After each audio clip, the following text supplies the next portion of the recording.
with all the different social media channels flying around these days, it's really hard to stay productive and efficient without having a social media strategy and social media marketing plan in place. So, in this video, I'm going to take you through the step by step plan of how to use my simple process of setting up a social media strategy and a social media plan from scratch. It doesn't have to be super complicated, and you can definitely do this too. So, let's get started. Hey there, welcome back to my channel. I'm Laurie Wang, and it's so great to have you here. I'm a digital marketing and social media strategist, having previously worked on social media campaigns for larger brands like Google, but all the way to niche startups and also individual personal brands, disrupting their own individual industries. I'm also a creator building my passions in the trenches and sharing my lessons along the way. So if that's what you're interested in, then make sure to subscribe and hit that notification bell so you get notified every time I release a new video. Like anything in marketing, but especially for social media campaigns and social media strategies, before you even dive into the actual strategy itself, we need to think about what is your overall business goal?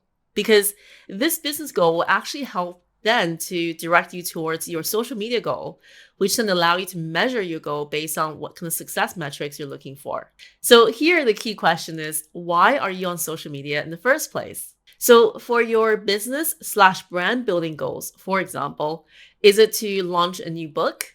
Or perhaps is it to increase your email subscribers by X% by a certain time this year? Or is it to increase sales of your products? Or increase the number of leads coming through on your website? So when I have meetings with my clients, these are actually some of the biggest questions that we get started with first before diving into anything else, is that I want to know what's their ultimate aim of being on social media and how does that actually help them in their own business through their business goals as well. Because ultimately, that's what makes it worthwhile to actually spend your time and money on these platforms and day out. At the end of the day, I always say social media could be a time suck if you're not careful about it. But if you know exactly why you're on social media and how can these social media channels actually help your business in the long term, then that's where the investment invested into these in terms of time and money is actually worthwhile in the long run.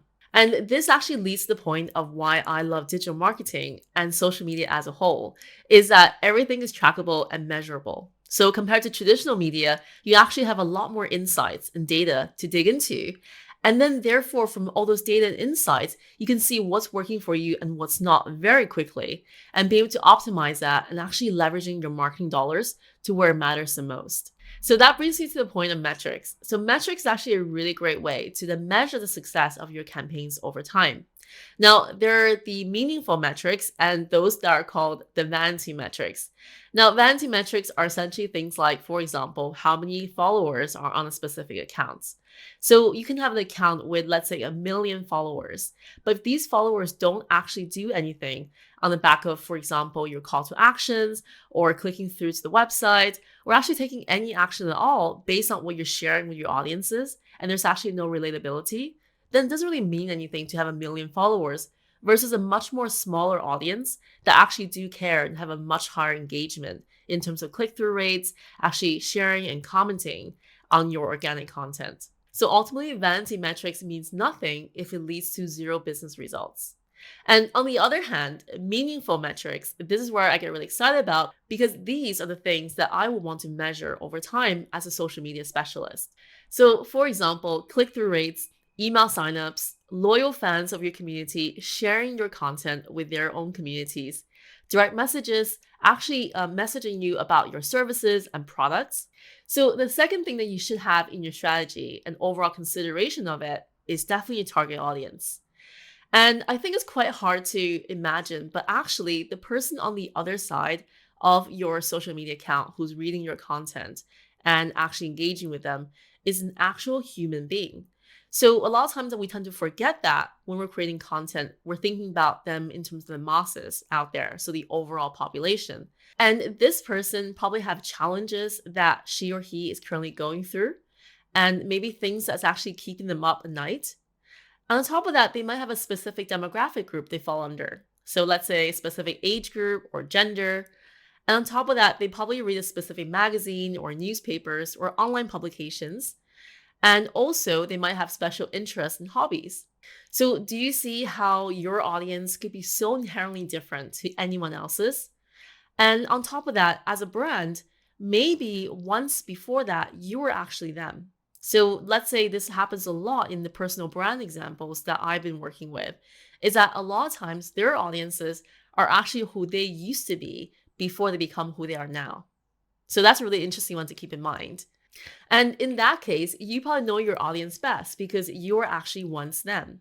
Or perhaps you have previous customers or clients that you worked with before, and you know exactly what they are like, what they don't like, and also how you can actually position your services and products to the right individuals in that demographic. Or you might be thinking, Laurie, I'm just starting out. I don't really have an existing audience yet. So, how do I know what they look like?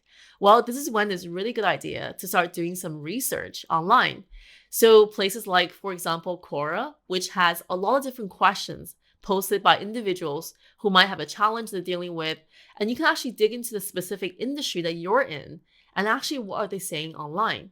So other places like Facebook groups are fantastic for that. You can actually go into a Facebook group and even type in a specific question, starting with help me with, what could you tell me about, things like this where it's a prompt. And actually, when you search for these prompts, you might come up with some fantastic questions that other people have been asking that you can also help address in that target audience as well. And also love other places online. For example, going to Reddit. Reddit is another great place where there's a specific topic or subreddit that each person has started in that space. And you can go into those subtopics and actually think about what others are saying on there as well. And lastly, but not least, is that you can go into websites like askthepublic.com, where you can actually see some of the trending topics being talked about currently on social media.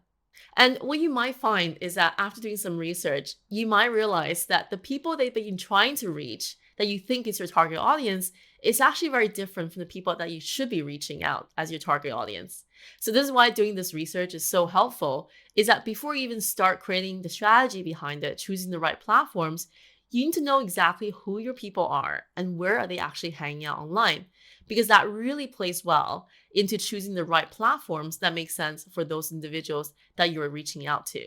And if you currently already have social media presence on different platforms, then that's a good thing because you can actually dig into the social media analytics behind those platforms and see what kind of audiences are actually currently in your followers group. So on Instagram, for example, you can dig into the Instagram analytics section. And within there, you can actually see exactly what kind of demographic your audience falls into, the age group that they are in, the gender. And also you can see what times they're online and also what kind of content they're resonating with you at the moment. So how can you actually create more content around that? So the other scenario here is that let's say you currently don't have a social media platform presence, but you currently have an active website. And on this website, you probably have installed a website analytics. If you haven't, I recommend that you do that now. And for example, something like Google Analytics is fantastic and it's an awesome free tool. So once it's actually installed in your website, you can actually see the previous website visitors and what they actually look like in terms of demographic, age group, interests, and all these amazing insights you can actually feed into your own social media strategy as well. And on top of that, you can actually even see which platforms on social media they're actually coming from. And that's another great way to really investigate whether or not it's worthwhile for your time to be on those social media platforms as well. So if you do want me to do a tutorial on how to use the analytics platforms and how to actually look into these demographic data, let me know below in the comments and I'm happy to schedule something like that for you in the future and create a video on that too. So the reason why I think this target audience research is so useful, not only for the overall strategy, but also for content creation as well.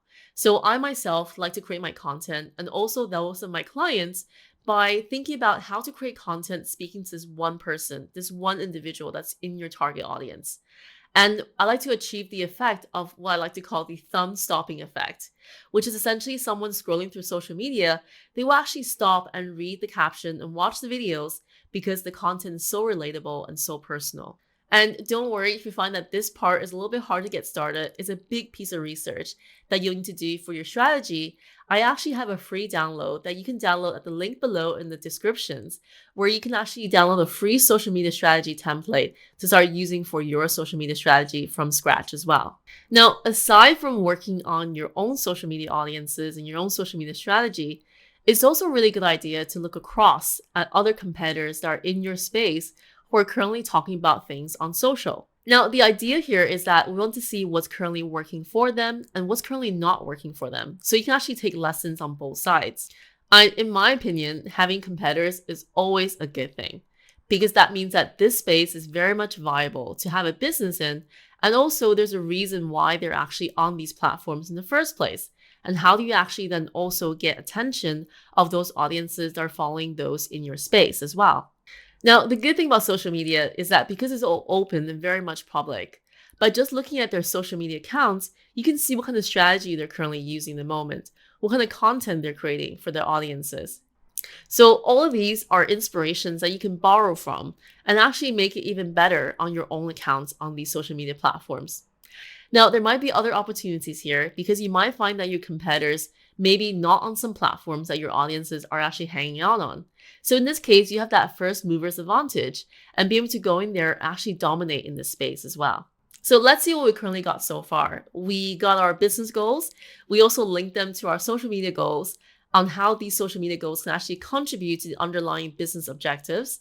And we also have metrics that we found are meaningful that we can track within our social media strategy. We looked into our own target audiences, so who they are, where they're currently hanging out online, and which platforms that we should be hanging out on there as well. And we also did some research on our competitors in our space. So what platforms they're currently on, what strategy they're currently using, the content they're creating, and also what other audiences talking about them. Are there any areas that they currently aren't hanging out on? So where are those platforms of opportunities as well? So what's next then? Now, the next step that I would do is doing a social media audit of your existing accounts. So if you currently have existing social media presence already that you've been building for some time, then I would take everything that you learned so far from your research of your competitors, of your own audiences, of your real metrics that you actually do want to track to create real results in your business, and link that all back to what you're working on now. Have a look at your profiles across your social media channels. Are they actually demonstrating and communicating the right things to your audiences? Looking at your overall engagement rates and your click-through rates of your content. Are they actually aligned with what you're looking for? If not, how can you actually optimize them? Are you talking to the right audiences? So for example, are you using the right hashtags to reach them rather than really general ones, let's say on social media, especially on Instagram, where it might not actually reach the audiences that you're looking for? And other things in general about how your overall practice is going on social media and how you can actually improve that based on what your researches are and any inspirations that you can also leverage in your social media presence going forward. Now, in social media and digital marketing as a whole, it's always a good idea to keep track and keep measuring and tracking because that's when you know what's working and what's not working and how can you actually double down on the area that's working for you really well at the moment.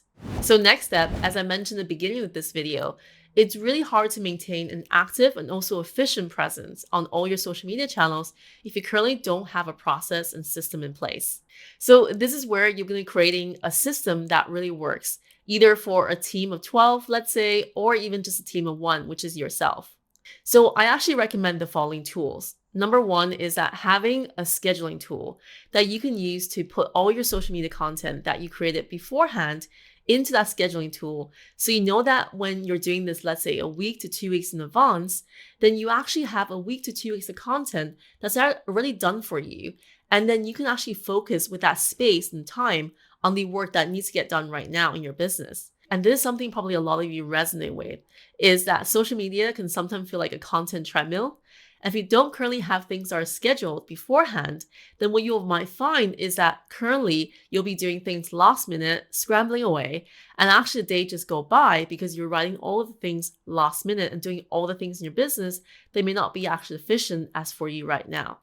I recommend the following tools. And in this case, I recommend the social media scheduling tool, let's say Buffer or Hootsuite, and there are other ones out there in this space as well. The key thing is that you can test these tools out and see what works well for you in this space. So, generally speaking, I would say, for example, you can schedule out a week to 2 weeks in advance of your content. And therefore, while you do that and having the knowledge that your content is being shared and scheduled in the background, you have the mind and freedom to actually work on the business itself and doing things that matters the most right now. Now, I will also have a drive that allow you to save all your creative assets. So your photos, your images, and infographics, whatever it is that you want to share on your social media content into specific folders within your Google Drive or Dropbox, which is basically a file storage that you have in the cloud. Why is in the cloud? Well, because then you can actually access the file anywhere you want, either anyone members of your team or perhaps even for yourself, where you're on the go and you need to actually access it from, let's say, your phones. And what I like to do is I actually like to have different themes underneath those folders. So for example, in my business, let's say I talk about productivity, personal branding, social media, digital marketing. Then these 4 different categories, I would then have a different content that I created for them. And therefore, every time I want to post from a specific theme, they can go into that folder, pick out the content I want, and then schedule it into my scheduling tool. So having those folders and organizations in place is really helpful because then you can then go ahead and know exactly where everything lives, and even allowing people that you're collaborating with, let's say freelancers who are videographers or photographers, to then put those assets in the right place and you can always find them as well. Lastly, a password management system is really helpful, especially when you're working with different people around the world, especially those virtual assistants that might be helping you on your social media account. So let's say LastPass is a really useful tool because it has a Chrome extension that you can install on your Chrome browser. And then when someone actually wants to access, let's say, your social media accounts, you can give them the access to the account, but not actually having to see the password. And this is helpful because then you can always remove the access whenever that person does leave the team.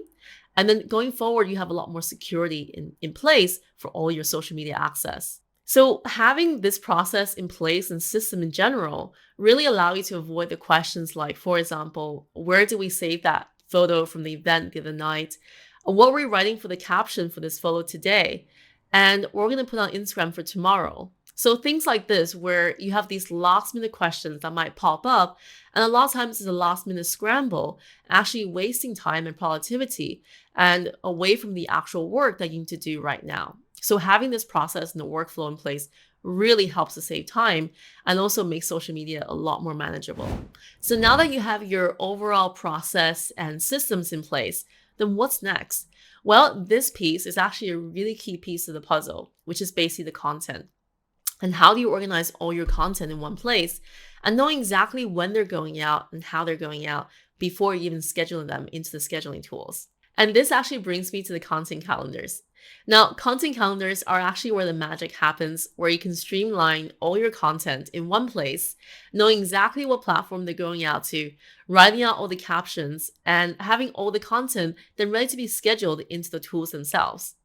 And this calendar also allow you to then align that with your promotional events around the year, different holidays that might happen, and anything else in your business and your brand that you want to also mention within those overall yearly planning of your content calendar. Now, you can also plan this on a monthly basis as well, which is also very much helpful, even for those of you who are looking to schedule or batch about a week to 2 weeks of content ahead of time. Now, if you want to deep dive into content calendars and how I actually use the content calendar in my business and also in what I do for other clients, then you can actually look into the description below. There's actually a link to a video there where I've done about social media content calendar as well. Now, content calendars are generally built into, let's say, a spreadsheet or perhaps a social media scheduling tool that you can have inside as well. But I personally like the spreadsheet format because I found that they're a little bit easier to work with, more dynamic in general. And obviously, if you do make any mistakes, you can easily change things around very easily on a bird's eye view. I'm also currently experimenting doing my content calendar in Notion as well. So if you're interested in seeing how I use my Notion templates for this, let me know in the comments below too. You can also download a free content calendar template on my website. So just head over to the link in my description below too. If you're interested in batching out content, which is what I do too, is that I recommend maybe every 1 to 2 weeks using, let's say, a quiet afternoon on a Friday, for example, to schedule your content out for the upcoming 2 weeks. And therefore, you know that for the next 2 weeks, then you actually have enough content to go out on various channels without having to worry about the last minute. And therefore, again, giving you that productivity and efficiency back in working on the things that matters really in your business right now. So for your content calendars, I would decide on how frequently you currently want to post on different social media platforms that you've chosen based on the back of your target audience research.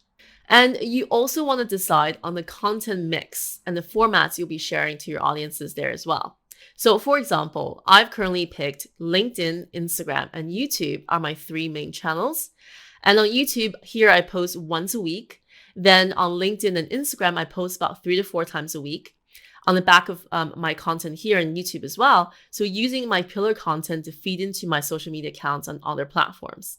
So in the content mix, for example, I currently have 50% of my overall content, which is about my pillar content here on YouTube. So my once a week video. And over 50% of my content in my other social media accounts are actually driving individuals back to watch my videos. Then 20% will be actually lead generation. So driving people to either go to my newsletter or perhaps download something that I've provided for free for my audiences. And another 20% is actually inspiration that I curated around the internet that I found to be very useful for my audience as well. And the last 10% is all about my personal life and how I'm currently enjoying being a mother, and as well as working on my own passions, being a creator in this space here on YouTube, but also elsewhere as a digital marketing strategist too. And if you're just starting out on creating content, I recommend having the mix of content for about 80% to be overall value driven. So essentially things that you're providing of value to your audiences, and the other 20%, which is promotional driven. So definitely keep the promotional driven content to a minimum, just because of the fact that people nowadays on social media, especially, they're there to find inspiration, enlightenment, and education. So by you providing value upfront, that's where you build that loyalty with your audiences to go from followers to loyal fans, from loyal fans to customers or clients, and then from there into super fans that ultimately want to talk about you to all of their family and friends and their community as well. So I hope you found this video helpful in helping you create a social media strategy from scratch. And if you did, please give it a thumbs up and let me know in the comments below, what are you currently working on the moment and which social media platforms are you looking to be active on? And also, if you can, I love if you share it with a friend, because at the end of the day, I put a lot of hard work into my content. And thank you so much for supporting my work, actually helping me to impact as many people as possible. In the meantime, have a wonderful day and a great week, and I'll see you next time.